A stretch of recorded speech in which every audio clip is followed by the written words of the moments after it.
창세기 35장 16절부터 36장 31절의 말씀입니다.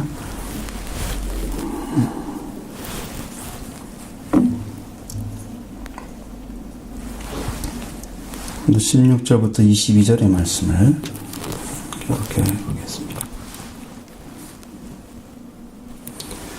그들이 베델에서 길을 떠나 에브라스에 이르기까지 얼마간 거리를 둔 곳에서 나엘이 해산하게 되어 심히 고생하여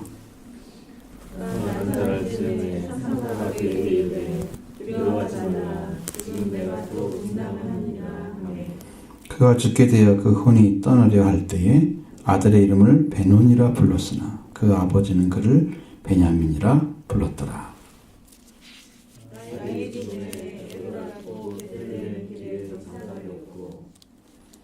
야곱이 나엘의 묘에 비를 세웠더니 지금까지 나엘의 묘비가 아로비라 일컫더라.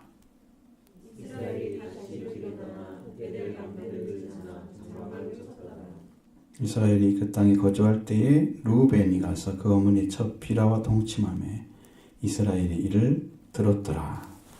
아멘. 여기에 부끄러운 사건이 또 일어났죠. 참 비극적인 일이 벌어졌습니다. 온전히 통일을 이루지 못한 가정에는 이런 부끄러운 일들이 계속 일어나게 되어 있습니다.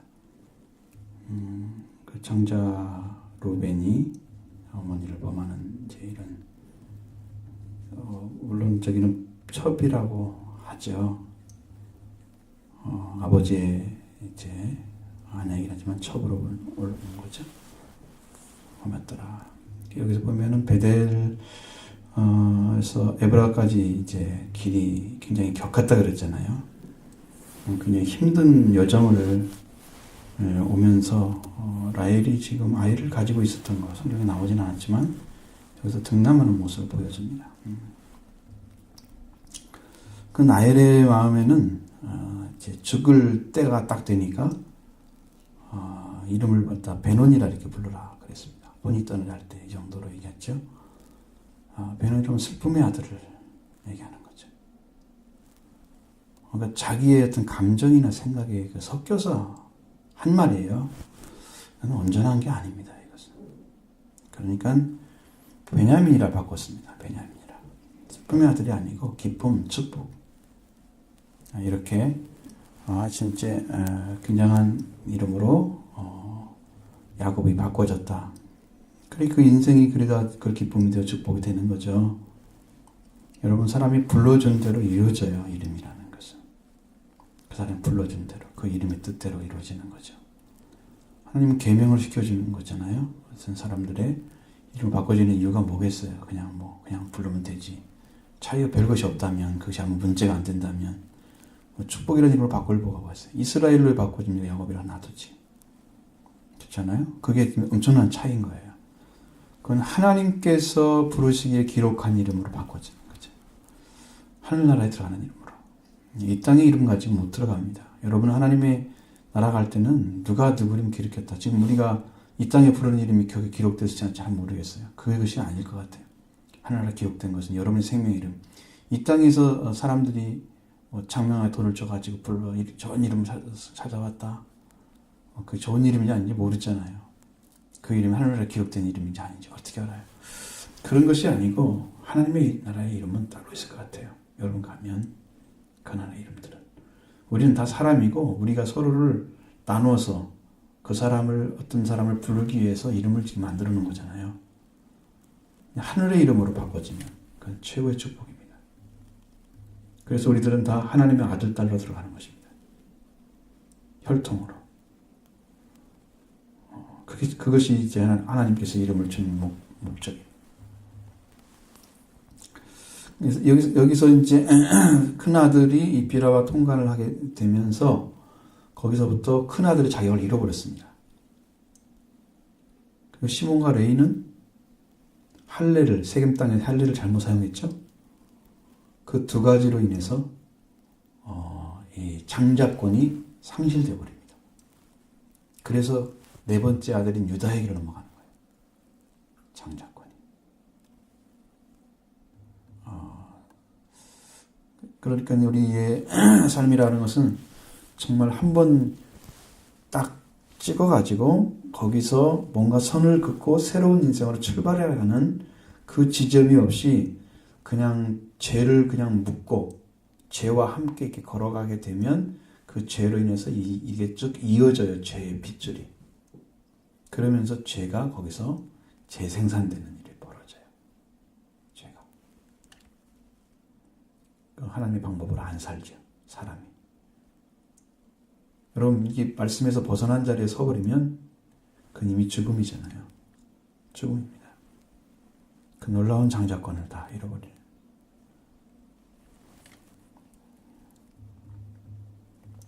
이건 구원과는 관계가 안 될 거예요. 근데 큰 그 장자권을 잃어버리는 것은 엄청난 영광의 차이가 나죠. 차이가 납니다. 그 문제가 심각한 문제입니다. 야곱의 아들들이 이제 또 여기 또 나오죠. 야곱의 아들들이 이제 23절부터 25절, 26절까지 쭉 기록되어 있잖아요. 한 절씩 볼까요? 야곱의 아들들은 열둘이라. 레아의 아들들은 야곱의 장자 루벤과 그 다음 시므온과 레위와 유다와 이사갈과 스불론이요. 라헬의 여종 비라의 아들들은 단과 납달리요.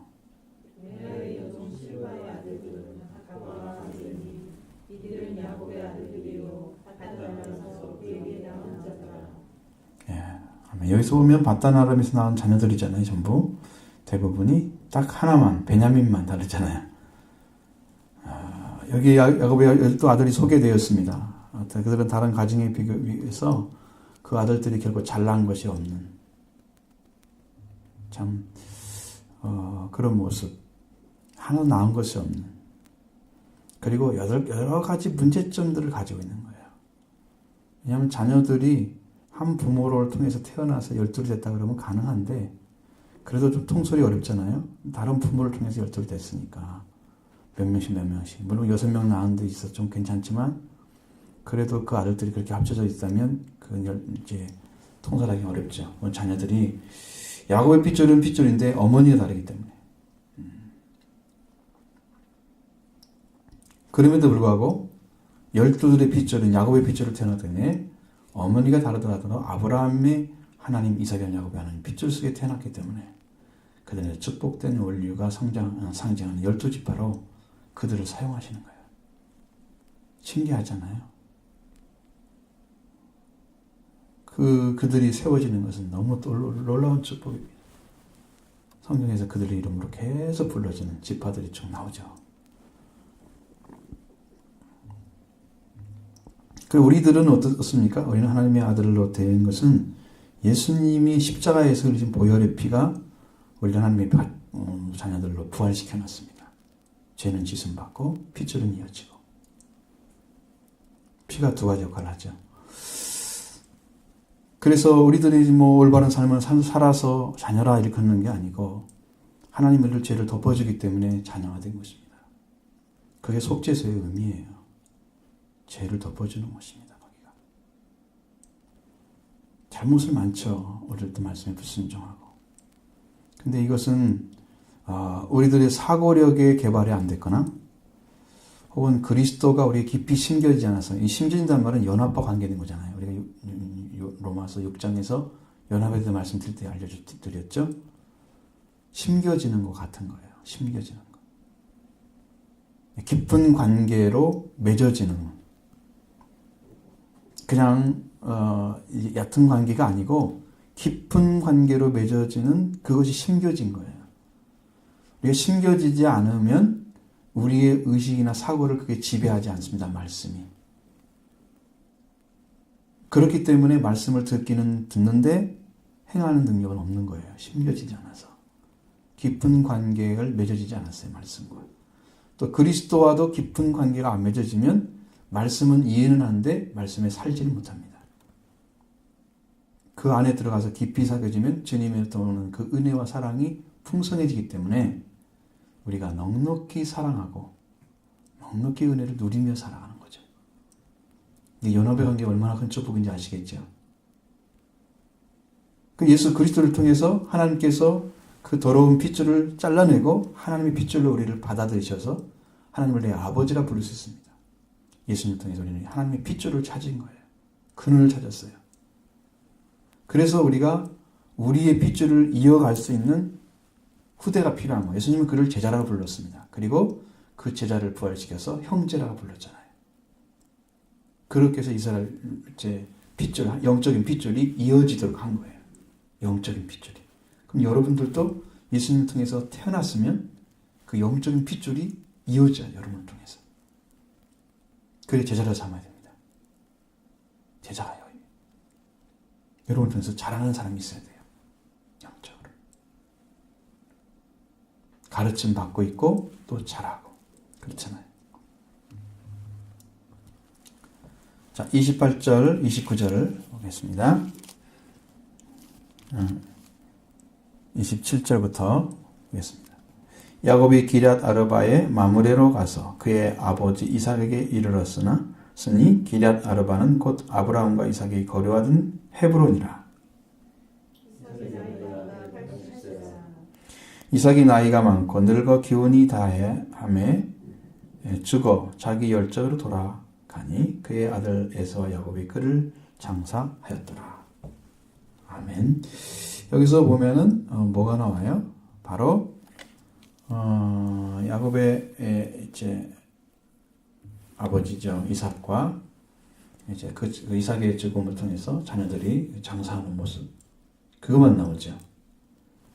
뭐 사람들은 죽었는데 어떻게 이제 됐더라 이런 말씀을 그 사람을 소개하지 않는 사람도 많이 있잖아요. 성경 안에는 소개했다는 것은 이삭의 삶에 어떤 그 지점이 중요하다는 걸 얘기하는 거예요. 이삭. 아브라함과 야곱 사이를 이어준 핏줄이잖아요. 아주 중요한 다리 역할을 해주는. 야곱이 돌아온 다음에 이삭이 이 땅에 장사를 했다. 그러니까 야곱이 돌아온 그런 과정만 쭉 소개하고 그 다음에 얼마나 그와 함께 살아서 그 아버지와 함께 있다가 이삭이 돌아가셨는지 알 수 없는 기간은 단순하게 생각하면 알 수 없는데 불구하고 분명한 것은 야곱이 돌아와서 에서와 함께 장사를 지냈다는데 큰 의미가 있습니다. 그러니까 야곱의 아들들에 대한 설명은 굉장히 적잖아요. 그러나 에서에 대한 그 족보는 쭉 나와 있습니다. 지금 36장. 지금 뭘 얘기하려고 하는 건가요? 자, 1절에 보면 에서 곧 에돔의 대략이 이러하니라 이렇게 나와 있습니다. 에서라는 이름은 원래는 털이 많은 사람이란 뜻이잖아요. 털보였으면 털보.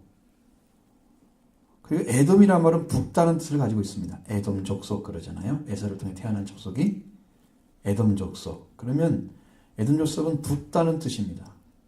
팥죽 한 그릇으로 팔아버린, 자기 장자권을 팔아버린 그런 것을 모습을 그걸 갖다 이어서 에돔이라고 이렇게 불렀던 거예요. 몸이 붉어서 그러기도 했겠지만 그 붉은 콩, 그러니까 그 팥죽 얻어먹고 명작을 팔았던 그 여러분 참 어두운 족속이잖아요. 이름이 불려지는 것이. 팥죽으로 팔아버린 그 명장자권을 빼앗긴 그런 족속의 이름으로 계속 불려지고 있는 거잖아요. 여러분 그렇게 불려주면 되겠어요? 이스라엘처럼 계명된 이름으로 불려지는 축복의 족속이 돼야죠. 그렇죠? 에돔이라는 그 어두운 장자권을 빼앗긴 그 족속으로 불려지는 그런 후손들이 되면 안 되잖아요. 영적인 위치가 다르다고 하는 거예요. 그러면서 거기에 대한 얘기가 쭉 기록이 되는 거예요. 2절로 8절을 보도록 하겠습니다. 에서가 가나안 여인 중 헷족속 엘론의 딸 아다와 이 족속 시브온의 딸인 아나의 딸 오홀리바마를 자기 아내로 맞이하고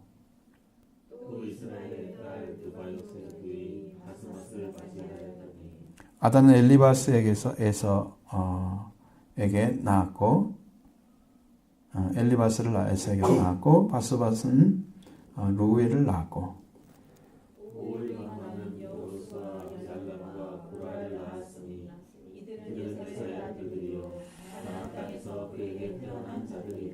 에서가 자기 아내들과 자기 자녀들과 자기 집의 모든 사람, 자기의 가축과 자기의 모든 짐승과 자기가 가나안 땅에서 모은 재물을 이끌고 그의 동생 야곱을 떠나 다른 곳으로 갔으니 그 사람의 소유가 풍부하여 함께 거절할 수 없으니라. 그들이 거주하는 땅이 그들의 가축으로 말미암아 그들을 공격할 수 없었어요. 이에 에서 곧 에돔이 세일산에 거주하니라. 자, 여기서 보면 알 수 있는 것은 에서의 아내들로 인해서 에서의 손들이 태어났고 번성했다. 그 얘기만 써 있습니다. 어떤 핏줄이 유명해지고 하나님 안에 돌아온 핏줄이 있었다. 이런 얘기는 안 써 있고요. 단순히 핏줄이 태어났다. 이야기만 써 있는 거예요. 야곱의 아내들로 인해서 4절 이하에 보면 태어난 자손들이 소개되고 있습니다. 엘리바스, 루엘, 여우스, 알람, 고라 뭐 이런 이름들의 예수의 아들들의 이름이죠. 그 예수의 제 자녀들이 얼마나 번성했는가를 설명해 주고 있는 것입니다.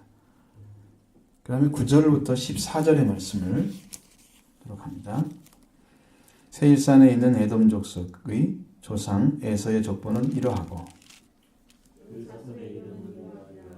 에서의 아내 아다와 아들은 엘리바스, 에서의 아내 아스마의 아들은 루엘이며 엘리바스의 아들들은 대만과 오말과 스보와 가담과 그나스요.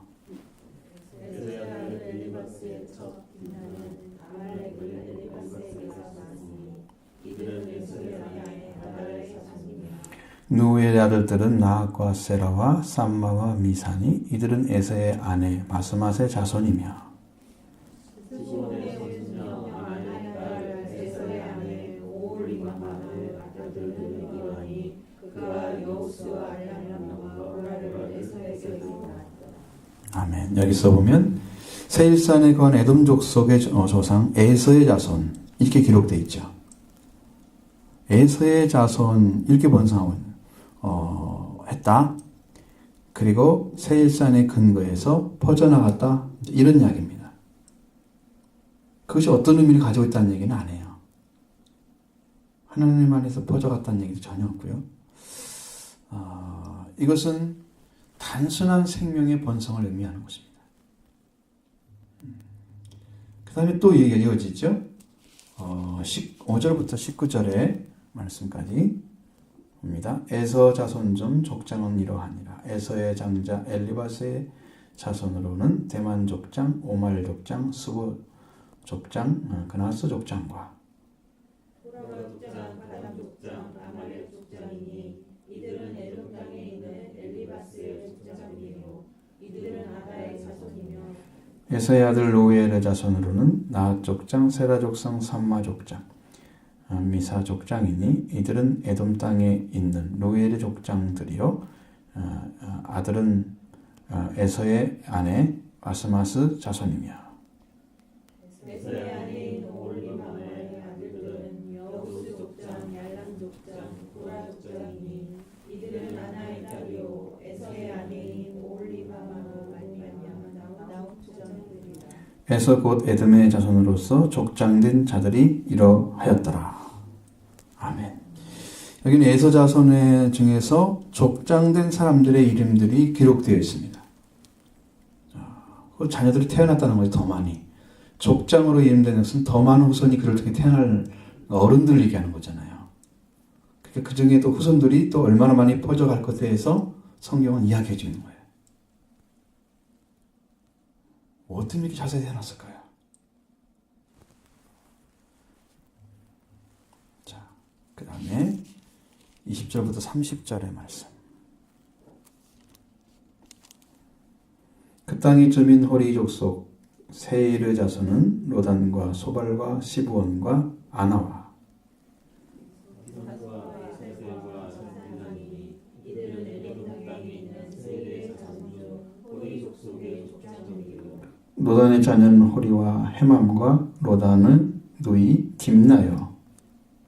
소발의 자녀는 말발과 나마앗과 에발과 스보와 문하며 시브온의 자녀는 아야와 아나며 이 아나는 그 아버지 시브온의 나귀를 칠 때에 광야에서 온천을 발견하였고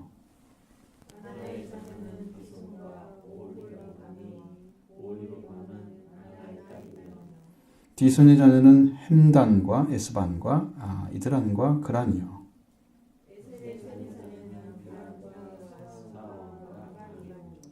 디손의 자녀는 우스와 이란이니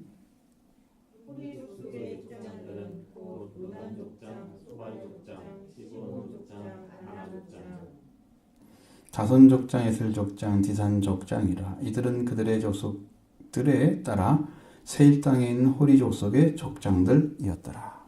아멘. 자, 에서의 자손들이 이렇게 이제 또 빠져나가죠. 그렇습니다. 여기 이제 그들이 살고 있는 땅이죠. 땅의 선주민인 호리 족속. 세일의 자손들을 몰아내고 세일 땅에 정복했다는 것이고요. 그 땅에 살고 있던 선주민이었던 그러니까 원주민들이죠. 호리 족속들 자손들에 대해서도 기록되어 있습니다. 그것이 29절 30절에 호리 족속의 족장들이 이미 기록되어 있는 거. 그것을 우리에게 보여줍니다. 분명하게 그들은 계속해서 번성하는 삶을 살았다는 것을 우리에게 말씀하고자 하는 거예요. 그럼 무슨 의미로 그 얘기를 우리가 들어야 되느냐? 무엇과 관계 있어서 있게 우리가 들어야 되냐? 이 문제잖아요. 우리는. 그러면은 31절부터 우리 43절까지 보겠습니다. 이 말씀이 다 봐야 될 것 같아요. 끝이 다 될 것 같아요. 이스라엘 자손을 다스리는 왕이 있기 전에 에돔 땅을 다스리던 왕은 이러하니라.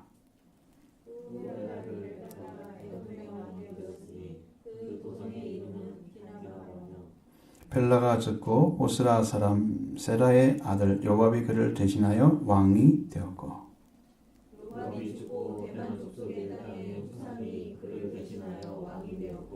후삼이 죽고 부다스의 아들 곧 모압들에서 미디안 족속을 친 하닷이 그를 대신하여 왕이 되었으니 그 성의 이름은 아윗이며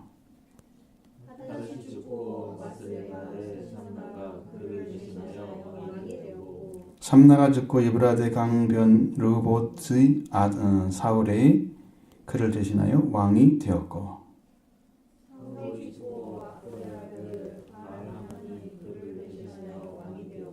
악보레의 아들 바알 하난이 죽고 하달이 그를 대신하여 왕이 되었으니 그 도성 이름은 바우며 그의 아내의 이름은 무에다벨이니 마드레스 딸이요 메사합의 손녀더라.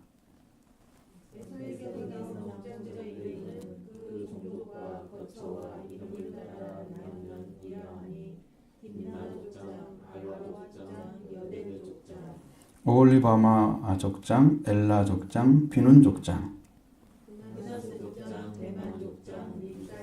같이 하겠습니다. 막디엘 족장, 에람 족장이라. 이들은 그 구역과 거처를 따른 에돔 족장들이며 에돔 족속의 조상은 에서더라. 아멘.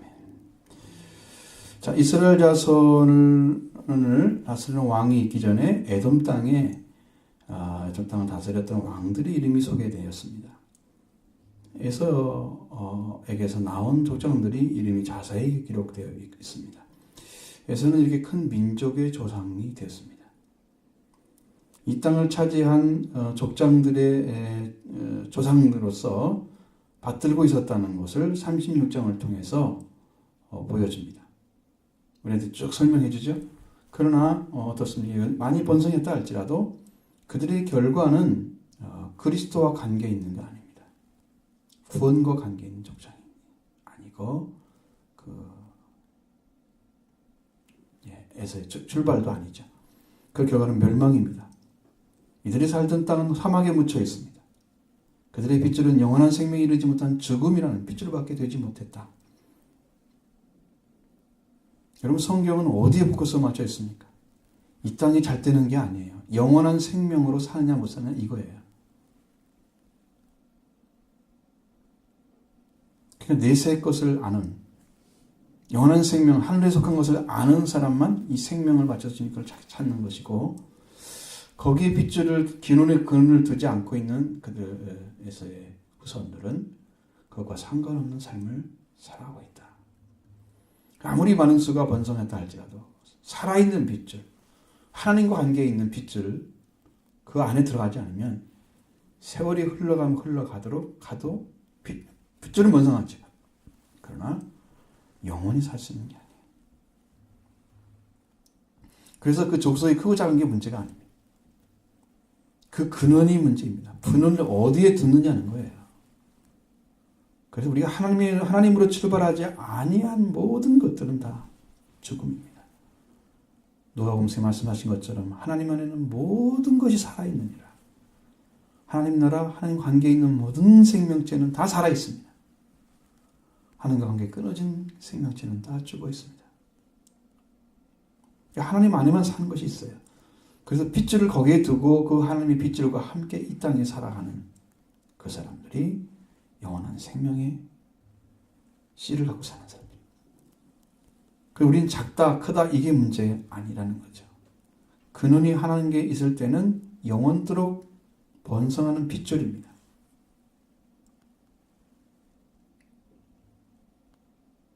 이사야 60장에서도 그 말씀을 나오잖아. 이사야 60장 22절을 보면 그 작은 자가 천을 이루고 약한 자, 그 약한 자가 강국을 이룰 것이다. 때가 되면 여호와가 속히 이루리라. 자, 그렇습니다. 12지파만 나와 있는 이 야곱의 후손들 없잖아요, 사람이 아직. 그들이 천하를 지배했는데 하나님은 그들을 중심으로 성경을 기록해 놨잖아요. 선택한 빗줄이 하나님과 근원을 둔 빗줄이 번성하는 데서는 관심이 있으신 하나님. 그러나 여기는 단순한 소개에 불과해. 원천 하나 발견한 거 나왔습니다. 보니까. 그렇죠? 누가 원천 하나 발견한 거 외에는 내용이 없어요. 내용이. 도대체 뭐하고 살았다는 거예요? 왕이 누가 됐다가 누가 죽고 누가 왕이 됐다가 누가 죽고 우린 관심 없습니다. 하나님의 시선에서 볼 때 관심이 없어요. 그게.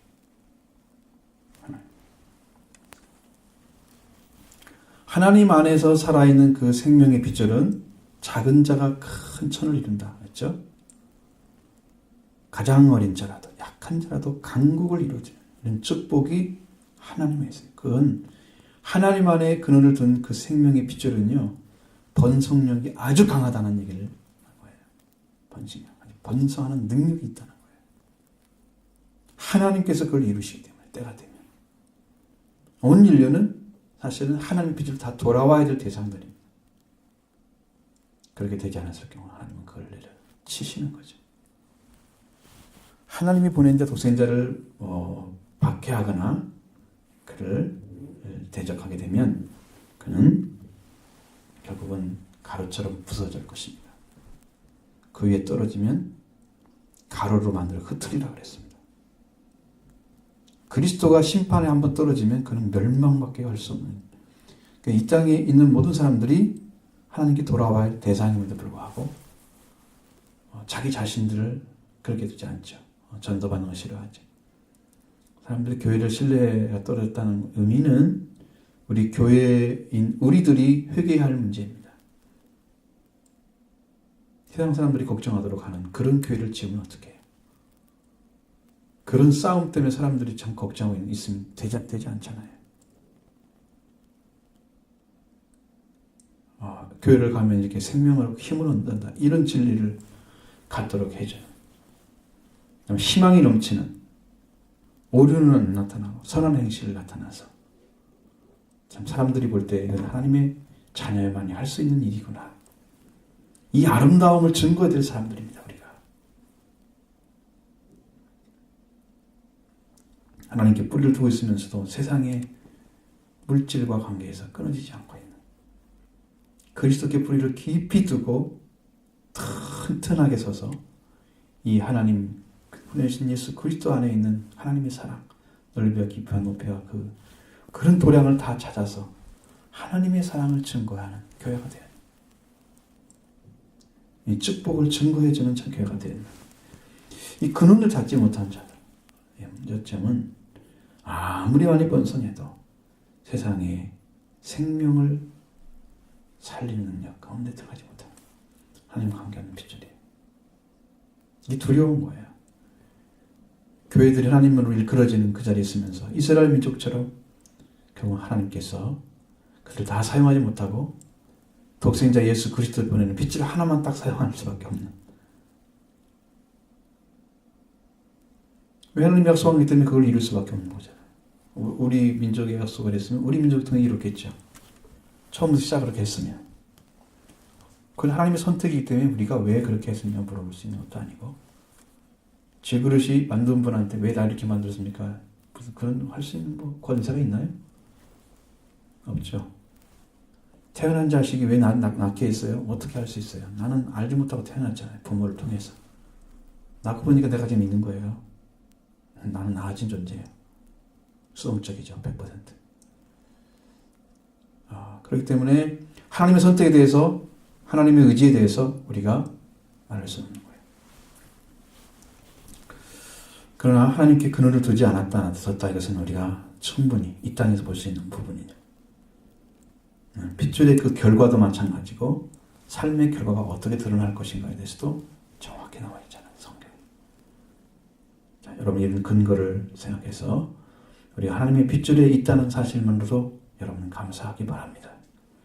내가 그 자리에 설 수 없었던, 아무것도 모르고 예수를 믿어도 잘 모르고 하나님을 믿어도 잘 모르고 그냥 무엇을 위해서 믿었는가를 잘 몰랐던 우리가 정확하게 그 영광을 찾아 들어가는 그 생명의 길을 지금 걷고 있는 거예요.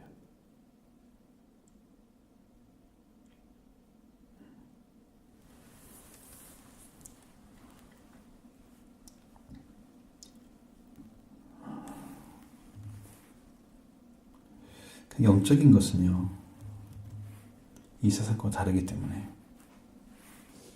사람들이 평가할 수 있는 부분이 아니에요. 사람들이 평가할 수 있는 부분이 아니에요. 자, 하나님께서 하시는 일입니다. 여러분도 하나님께서 하시는 핏줄 안에 들어가서 여러분 하나님이 간섭하시고 하나님이 지배해 주시고 하나님이 이렇게 붙들어 주시고 인도해 주시는 이런 축복된 길이 주어진다면 여러분은 정말 대단한 축복을 이미 받고 있는 것입니다. 이 땅에 사는 동안에 하나님과 관계 안에 지금 살고 있다면 놀라운 축복이 지금 받은 거예요. 여러분 그걸 감사할 수 있어야 돼요. 감사. 여러분 입에서 감사가 끊임없이 나와야 돼요. 자, 이 교회로 옮겨진 것도 감사하다. 저는 항상 그런 얘기를 했어요. 잃어버리면 안 됩니다. 은혜를. 어느 순간에 전에 주었던 것들은 싹 까먹고 지금 없는 것만 문제 삼고 있는 그런 신앙으로 전락하더라는 거죠. 그래서 절기를 준 것입니다. 하나님께서 이스라엘 민족들에게. 너네 그때 했던 거 까먹지 마. 그때 내가 어떻게 너를 살려냈는데, 어떻게 해서 하나님께서 계명을 주셔서 너에게 생명이 넘치는 복음을 주셨는데, 십계명이 오순절입니다. 복음을 주셨는데 살리는 자리였어요. 거기가. 그리고 그것이 광야에서 받은 거잖아요. 가나안 땅에 들어가는 것이 초막절입니다. 6월절은 이집트에서 나오는 거예요. 세상과 결별하고 죽음을 넘어서는 예수님의 피가 필요한 사람들이죠. 그래서 하나님 예수님께서 그것을 완성시켰습니다. 죽음을 넘어서서 생명의 자리까지. 가나안 땅이 지성소와 같은 곳입니다. 성경에는 성소란 말을 사용해요. 다른 민족을 향해서 하나님께서 거룩한 곳이다. 그건 사람들이 볼 때 우리가 잘못 읽은 사람들은 어떻게 이스라엘 민족의 다른 데 성소가 있을 수 있을까? 이렇게 볼 수 있죠? 하나님은 성소라고 말합니다. 하나님과 함께해서 그를 인도하고 계시는 거예요. 그리고 우리가 이방 민족, 쉽게 말하면 우리 민족도 이방 민족이에요. 이스라엘 입장에서 볼 때는 어떤 민족과도 하나님은 함께 계시고 했던 거예요. 그들이 이해를 못해서 그렇지. 하나님 지금도 구원의 길을 어떤 사람을 통해서 어떻게 인도해서 지금 펼치고 있어요. 하나님 인도하심입니다. 그것이 하나하나 섭리 가운데 있는 거예요. 모든 민족을 다 통치하고 계시는 거예요. 여러분 하나님의 핏줄 안에 지금 살고 있다. 이것은 축복받은 증거이기 때문에 여러분 안에 이 넘치는 축복에 대해 감사가 넘치기 바랍니다. 날마다 감사해요. 감사하는 마음큼 여러분의 영적인 성숙이 있을 것입니다. 불평하는 만큼 여러분이 영적으로 퇴보하고 있는 거예요.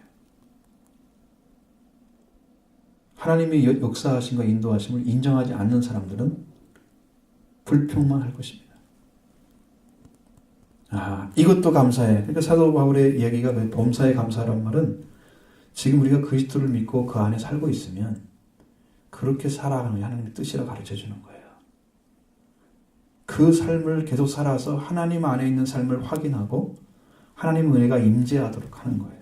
감사를 함으로써, 기뻐함으로써, 기도함으로써 하나님의 역사가 계속 있고 계속해서 넘치고 계속해서 인도하고 우리 삶이 하나님과 연결되어 있고 우리 넘치는 사랑을 지금 받고 있는 증거를 하고 있는 거예요. 내 삶이 나를 증거하는 거예요. 하나님 살아계신과 함께 가고 있다. 그럼 동행하는 거잖아요. 그 증거가 감사와 기쁨인 거예요.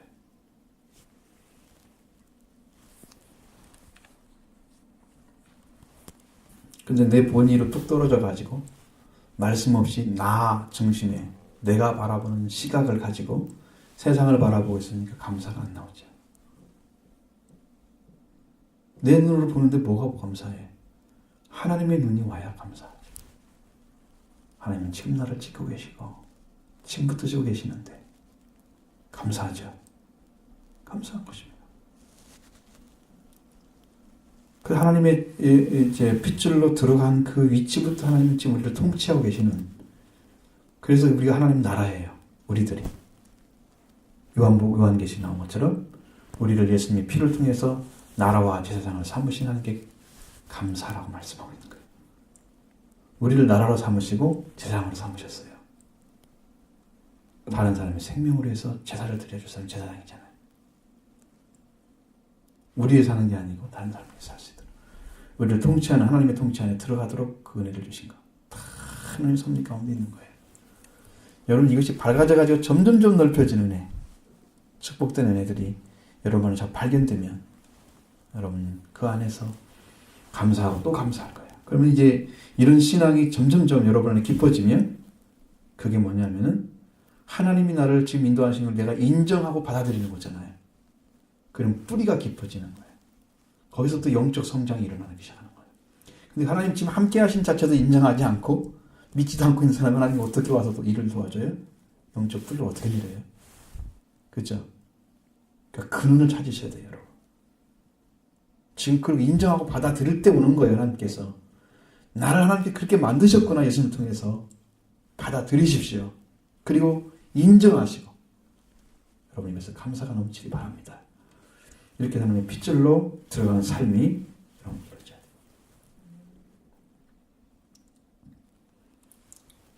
그래서 우리가 하나님의 핏줄에 들어가 있다. 이것은 사실 최고의 감사다. 여러분 여기서 영적 깊이가 들어가는 것입니다. 근원은 거기에요. 그래서 그걸 찾아낸 바울의 삶이 그래서 위대해지는 거예요. 그리스도를 통해 찾아냈잖아요. 그리스도 예수 안에는 하나님의 뜻이다. 우리 그리스도 예수 안에 지금 들어가서 그 일이 이루어지는 거예요. 날마다 감사하시기 바랍니다. 감사가 넘치는 이 축복을 여러분 누리십시오. 입에서 불평이 나오면 벌써 내 생각이 지금 들어온 거예요. 범사에 감사라고 그러는데 범사가 아니고 좋을 때 감사하고 안 좋을 때 불평하고 100% 인간적이죠. 그죠? 그건 우리 다른 사람 다 할 수 있죠. 안 믿어도. 예수님 안 계셔도 할 수 있죠. 좋은 일 생기면 감사하다. 다른 사람한테 전화하면서 고마운 일 생겼어. 이렇게 축하해줘. 다 할 수 있잖아요. 그런 걸 왜 믿는다고 그래요? 그거 가지고.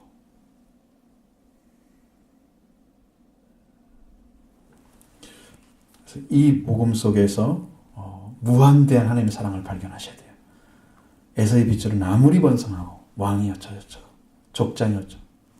하나님과 아무 상관이 없는 일입니다. 여러분, 그런 일을 이루어 가는데 우리가 마음 쓰면 안 되잖아요. 하나님의 빗줄에 들어가지 못해서 이것 찾느라고. 정말로 그 시간 맞춰서 하나님의 은혜를 좀 한번 찾아내야죠. 예수님은 주셨다고 하는데 우리는 모르겠고, 이런 영적인 무지함에서 벗어나서 영적 지각이 딱 깨어나고, 그리고 하나님 아는 지식이 떠오고, 나하트가 와야죠. 기노스코. 하나님 아는 지식, 경험적인 지식, 살아있는 지식. 여러분을 지배하는 축복이 함께 하길 바랍니다.